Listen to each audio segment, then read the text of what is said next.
Hello दोस्तों, एक बार फिर से मैं हाजिर हूँ 13 जनवरी 2022 के इंपॉर्टेंट इवेंट्स के साथ। आप कंप्लीट वीडियो ध्यान से देखें क्योंकि लास्ट में आपको 2 क्वेश्चंस के जवाब देने हैं। आज का पहला क्वेश्चन है, नेशनल यूथ डे, राष्ट्रीय युवा दिवस, ये हर वर्ष किस डेट को मनाया जाता है? तो नेशनल यूथ डे ये मनाया जाता है आपका 12 जनवरी को। कब? 12 जनवरी को। देखिए, स्वामी विवेकानंद जी की याद में। किसकी याद में? स्वामी विवेकानंद जी की याद में। स्वामी विवेकानंद जी का जन्म कब हुआ था? 12 जनवरी 1863 को। तो इसीलिए हर वर्ष 12 जनवरी को नेशनल यूथ डे मनाया जाता है। थीम क्या है? तो थीम याद रखिएगा, थीम है उत्सव नए भारत का। क्या? उत्सव नए भारत का, या फिर youth excitement of new India, ये है आपका थीम। मैं आपको बता दूं, 1984 में, कब? 1984 में डिसाइड किया गया कि हर वर्ष 12 जनवरी को नेशनल यूथ डे मनाया जाएगा। तो पहला नेशनल यूथ डे कब मनाया गया? 12 जनवरी 1985 को। ये याद रखिएगा। स्वामी विवेकानंद जी, जब भी इनका नाम आए तो आपको ये याद रखना है, 1893 में शिकागो धर्म सम्मेलन हुआ था। क्या? शिकागो धर्म सम्मेलन, वहां पर इन्होंने उसको संबोधित किया था। तो याद रखिएगा, 1893 में शिकागो धर्म सम्मेलन को संबोधित किया था किसने? स्वामी विवेकानंद जी ने। उसके बाद 1897 में रामकृष्ण मिशन की भी स्थापना की किसने? स्वामी विवेकानंद जी ने। तो ये सारे फैक्ट हैं जो याद रखने हैं आपको। जो रामकृष्ण जी थे, रामकृष्ण परमहंस, वो स्वामी विवेकानंद जी के गुरु थे। तो इसीलिए रामकृष्ण मिशन की स्थापना 1897 में इन्होंने की। तो 12 जनवरी को नेशनल यूथ डे। कल क्या था? 11 जनवरी को ह्यूमन ट्रैफिकिंग अवेयरनेस डे, ये बताया था मैंने आपको। नेक्स्ट क्वेश्चन है, ब्रह्मोस सुपरसोनिक क्रूज मिसाइल, ये इंडिया और किस देश का ज्वाइंट वेंचर है?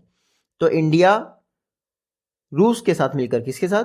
रूस के साथ मिलकर ब्रह्मोस सुपरसोनिक क्रूज मिसाइल बना रहा है। चर्चा में क्यों है? हाल ही में डीआरडीओ ने इंडियन नेवी के लिए ब्रह्मोस का नेवल वर्जन ट्राई किया। हाल ही में इंडियन नेवी ने आईएनएस विशाखापट्टनम से इंडियन नेवी का नेवल वर्जन ट्राई किया। ये जो ब्रह्मोस है वो क्या है? एक सुपरसोनिक क्रूज मिसाइल है।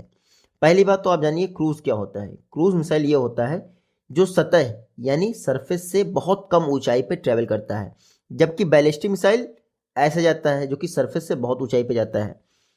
क्रूज मिसाइल 3 तरह की होती हैं, एक तो सबसोनिक, फिर सुपरसोनिक, फिर हाइपरसोनिक। सोनिक क्या होता है? सोनिक होता है स्पीड इक्वल टू साउंड, यानी 332 मीटर पर सेकेंड।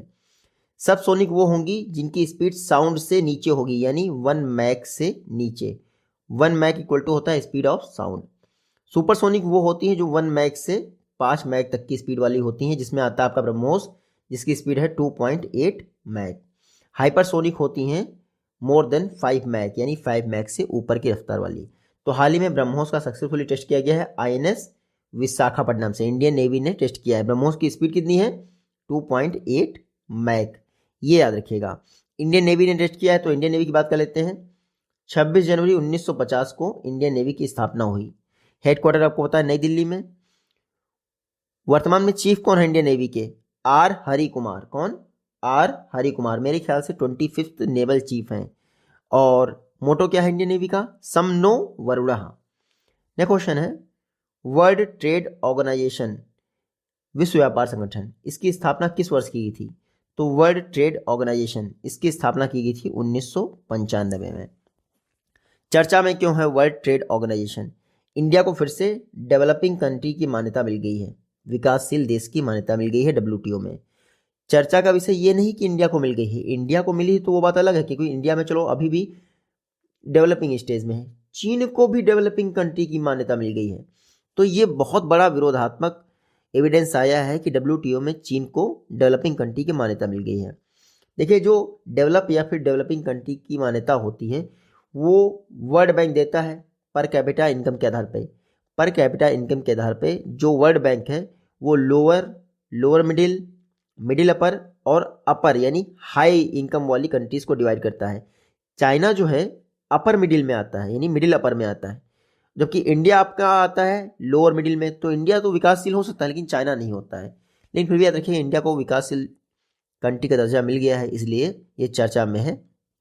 इंडिया की पर कैपिटा इनकम कितनी है? $1928।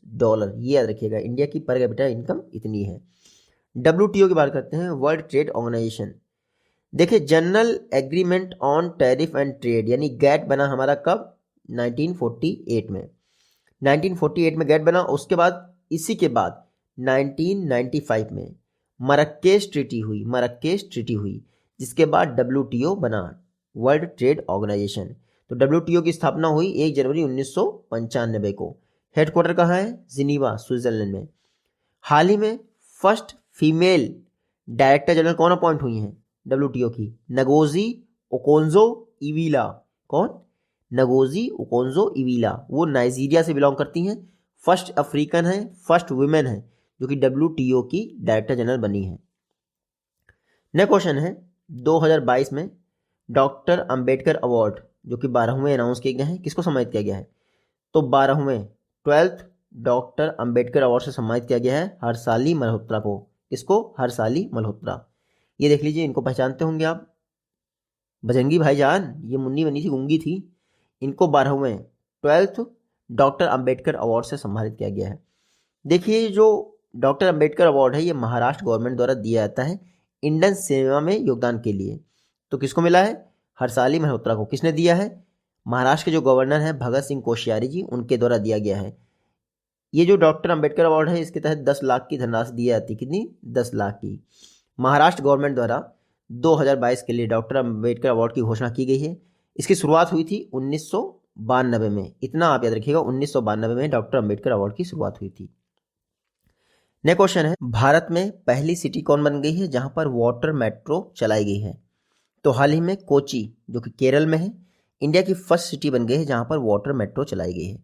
कुछ दिन पहले मैंने आपको बताया था कि कोची में वाटर मेट्रो प्रोजेक्ट के लिए कोचीन शिपयार्ड लिमिटेड ने पहली बोट दी है जिसका नाम है मुजीरिस। नाम क्या है? मुजीरिस। देखिए, ये जो वाटर मेट्रो प्रोजेक्ट है ये जर्मनी के सहयोग से इम्प्लीमेंट हो रहा है। जर्मनी के सहयोग से ये जो टोटल प्रोजेक्ट कॉस्ट है वाटर मेट्रो प्रोजेक्ट की 747 करोड़ है, जर्मनी के सहयोग से हो रहा है। बस इतना याद रखिएगा। केरल यानी कोची में वाटर मेट्रो प्रोजेक्ट लॉन्च हुआ है। तो केरल आप यहाँ मैप में देख लीजिए, ये है Kerala.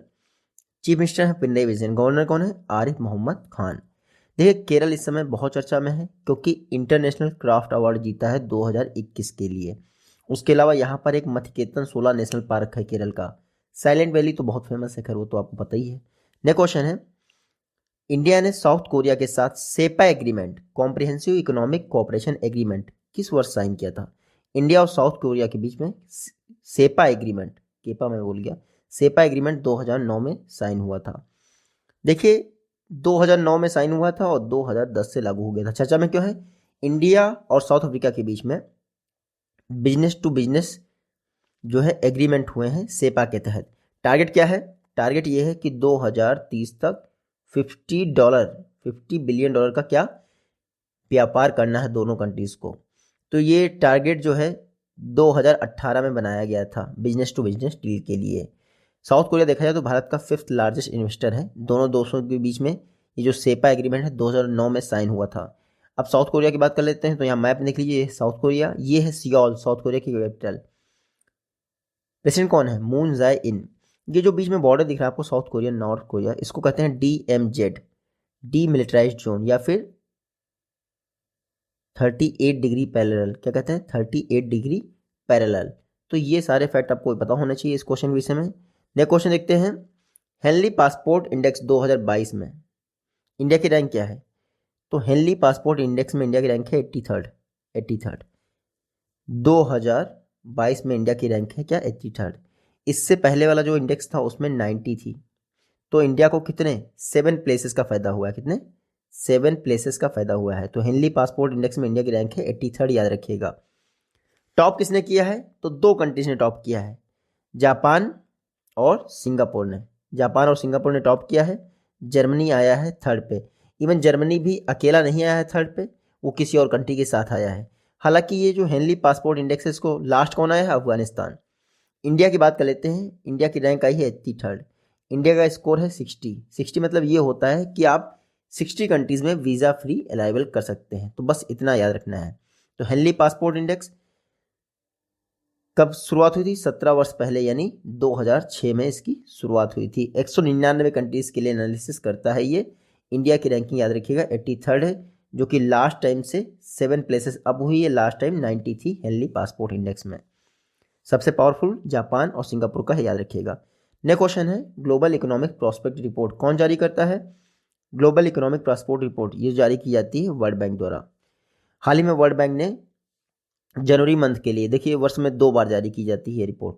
Global economic prospect report world में 2 बार जारी की जाती है, तो जनवरी महीने के लिए जारी कर दी है।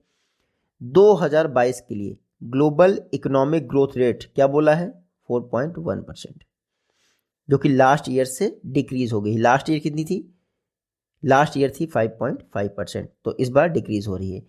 तो ग्लोबल ग्रोथ रेट कितनी रहेगी? 4.1%। इंडिया की बोली गई है, देखिए फिनेंशियल ईयर 22 जो खत्म हो रहा है 8.3% रहेगी इंडिया की growth rate.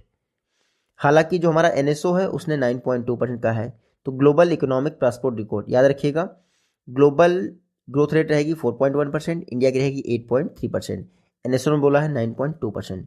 Global economic prospect report कौन जारी करता है? World bank. वर्ष में 2 बार जारी की जाती है। वर्ल्ड बैंक की बात करते हैं तो जुलाई 1944 में वर्ल्ड बैंक की स्थापना हुई थी। हेडक्वार्टर है वॉशिंगटन डीसी में। प्रेसिडेंट कौन है? David Malpass. नेक्स्ट क्वेश्चन है, गेटवे टू हेल ये किस कंट्री में लोकेटेड है? नर्क का दरवाजा, गेटवे टू हेल, ये स्थित है आपका तुर्कमेनिस्तान में। कहाँ पर? तुर्कमेनिस्तान। हाल ही में गवर्नमेंट ऑफ तुर्कमेनिस्तान ने कहा है भैया जो गेटवे टू हेल है इसको जल्दी से जल्दी बुझाया जाए, क्लोज किया जाए। ये आप देख पा रहे हैं, ये है गेटवे टू हेल। पिछले 50 वर्षों, लगभग 50 वर्षों से ये लगातार जल ही रहा है, जिसकी वजह से बहुत पोल्यूशन हो रहा है, आसपास के लोग प्रभावित हो रहे हैं। गेटवे टू हेल कहाँ है? तुर्कमेनिस्तान में है। तो इसको बुझाने की कोशिश की जाएगी। लंबाई चौड़ाई बहुत ज़्यादा, जैसे इसकी चौड़ाई है 225 फीट और गहराई कितनी है? 99 फीट। तो इसीलिए शायद इसको नरक का दरवाज़ा कहा गया है, दरवाज़ा कैटर कहा गया है, डोर टू हेल भी कहा गया है। कहाँ पे है? तुर्कमेनिस्तान में। 50 वर्षों से लगातार जल रहा है। तुर्कमेनिस्तान की बात कर लेते हैं, तो यहाँ आप मैप में देख लीजिए, ये है आपका तुर्कमेनिस्तान। कैपिटल आप सभी को पता है, ठीक है। कैपिटल क्या है? अशगाबाद। करेंसी क्या है? मनत, ठीक है। नेक्स्ट क्वेश्चन देखते हैं, जो आईपीएल मैच होते हैं उसमें 2023 के लिए वीवो से स्पॉन्सरशिप लेके किसको दे दी गई है? तो टाटा ने जीत ली है आईपीएल 2023 की स्पॉन्सरशिप। देखिए जब गलवान वैली इंसिडेंट हुआ तो वीवो से स्पॉन्सरशिप लेके ड्रीम 11 को दी गई थी। किसको? ड्रीम 11 को। अब ड्रीम 11 अभी था, लेकिन अब क्या हुआ, कुछ समय बाद वीवो फिर पा गया उसकी स्पॉन्सरशिप, लेकिन अब टाटा के पास चली गई है स्पॉन्सरशिप 2023 के आईपीएल मैच के लिए। आपको ये बस याद रखना है। आईपीएल आपको पता ही है 2008 में आईपीएल मैचेस की शुरुआत हुई थी। बीसीसीआई की स्थापना कब हुई थी? 1928 में। हेडक्वार्टर का है मुंबई के वानखेड़े स्टेडियम में। 39th प्रेसिडेंट कौन है? सौरव गांगुली। सेक्रेटरी जनरल कौन है? जय शाह। नेक्स्ट क्वेश्चन है, एजाज पटेल, इनको दिसंबर महीने के लिए ICC player of the month declare किया गया है। ये कहाँ से बिलोंग करते हैं? तो एजाज पटेल न्यूजीलैंड के प्लेयर हैं। ये आप देख लीजिए एजाज पटेल को। इन्होंने हाल ही में मुंबई टेस्ट मैच हुआ था इंडिया के खिलाफ, तो न्यूजीलैंड की तरफ से इन्होंने इंडिया के खिलाफ 10 विकेट लिए थे। ऐसा करने वाले ये तीसरे बॉलर हैं, किसी भी टेस्ट मैच में 10 विकेट लेने वाले तीसरे बॉलर हैं एक ही इनिंग में। पहले थे जिम लेकर, दूसरे थे अनिल कुंबले, अब हैं एजाज पटेल। कहाँ से बिलोंग करते हैं? न्यूजीलैंड से। बस इतना याद रखना है। नेक्स्ट क्वेश्चन है, मिशन अमानत किसने लॉन्च किया है? मिशन अमानत लॉन्च किया गया है मिनिस्ट्री ऑफ रेलवे द्वारा। देख पा रहे होंगे आप, mission Amanat ministry of railway का इनिशिएटिव है। पर्पस क्या है? जो खोया पाया सामान होता है रेलवे के पास ज़िंदगी भर के लिए जमा रहता है। आप क्या करेंगे? जीआरपी या आरपीएफ अगर सामान पाएगी तो उसको रेलवे की वेबसाइट पे अपलोड कर देगी। जिनको इंक्वायरी करनी हो जाके वहाँ पे चेक कर सकते हैं। तो खोया पाया के लिए मिशन अमानत लॉन्च किया है इंडियन रेलवे ने। कल मैंने आपको बताया था केवड़िया रेलवे स्टेशन का नाम बदलकर एकता नगर कर दिया गया था। क्या? एकता नगर। इंडियन रेलवे की बात कर लेते हैं, तो 16 अप्रैल 1853 को इंडिया में पहली ट्रेन चली लॉर्ड डलहौजी के टाइम पे। 34 किलोमीटर के लिए ट्रेन चली थी। देखिए इस समय अश्विनी वैष्णव जो है इंडिया के क्या है, रेल मिनिस्टर हैं। सीईओ कौन है रेलवे बोर्ड के, विनय कुमार त्रिपाठी रिसेंटली अपॉइंट हुए, याद रखिएगा। नेक्स्ट क्वेश्चन है, यूपी गवर्नमेंट द्वारा कितने गांवों को जो कि नेपाल बॉर्डर के पास स्थित हैं रेवेन्यू विलेजेस यानी राजस्व ग्राम घोषित किया गया है? तो यूपी गवर्नमेंट द्वारा 4 गांवों को राजस्व ग्राम घोषित किया गया है। देखिए यहाँ पर बहराइच डिस्ट्रिक्ट है, वहीं के 4 गांव हैं जिनको राजस्व ग्राम यानी रेवेन्यू विलेज घोषित किया गया है यूपी गवर्नमेंट द्वारा। तो बस इतना ही याद रखना है। बाकी तहसील तो यूपी वाले याद रखें, महिनपुरवा तहसील कहते हैं, ठीक है। यूपी गवर्नमेंट की बात करते हैं, चुनाव होने वाले हैं ना 7 चरणों में। यूपी के chief minister Yogi Adityanath, governor कौन है, आनंदीबेन पटेल। इंपॉर्टेंट ये है कि इंडिया की first female chief minister Sarojini Naidu कहाँ बनी थी, सॉरी, इंडिया की first female governor Sarojini Naidu कहाँ बनी थी, यूपी में। फर्स्ट फीमेल चीफ मिनिस्टर भी यूपी में बनी थी, नाम क्या था, सुचेता कृपलानी। नेक्स्ट क्वेश्चन देख लेते हैं, इंडिया का फर्स्ट हेली हब जहां पर सारी एविएशन फैसिलिटी होंगी कहां पर डेवलप किया जा रहा है? इंडिया का first heli hub Gurugram Haryana में डेवलप किया जा रहा है। तो हेलीकॉप्टर से रिलेटेड सारी फैसिलिटीज़ होंगी इस हेली हब में, इसीलिए चर्चा में है। तो अभी तक इंडिया में ऐसा कोई भी हेली हब नहीं था जहाँ पर एविएशन की सारी फैसिलिटी हो। तो पहली बार गुरुग्राम में पहला हेली हब डेवलप किया जा रहा है जो कि हरियाणा में होगा। हरियाणा के चीफ मिनिस्टर कौन है, मनोहर लाल खट्टर। गवर्नर कौन है, बंडारू दत्तात्रेय। फरवरी 2021 में खेलो इंडिया यूथ गेम का 4था एडिशन कहाँ हो रहा है, हरियाणा के पंचकुला डिस्ट्रिक्ट में। नेक्स्ट क्वेश्चन है, मिहिर दास हाल ही में निधन हो गया, कहाँ से बिलोंग करते थे? तो ये है मिहिर दास, हाल ही में इनका निधन हो गया, ओडिशा से बिलोंग करते थे। तो ओडिशा जाने माने एक्टर थे मिहिर दास, हाल ही में इनका निधन हो गया। कल मैंने आपको क्या बताया था, कल मैंने बताया था कन्नड़ राइटर, कर्नाटका के एक राइटर थे, नाम क्या था, चंद्रशेखर पाटिल, उनका निधन हो गया था। तो कल चंद्रशेखर पाटिल का और आज मिहिर दास का निधन हो गया। मिहिर दास कौन है, उड़ीसा के एक्टर। ये आज की वीडियो से क्वेश्चन, आई होप कि आप इजीली इनका जवाब दे पाएंगे। जल्दी ही मिलते हैं आपसे नेक्स्ट वीडियो में, टेक केयर।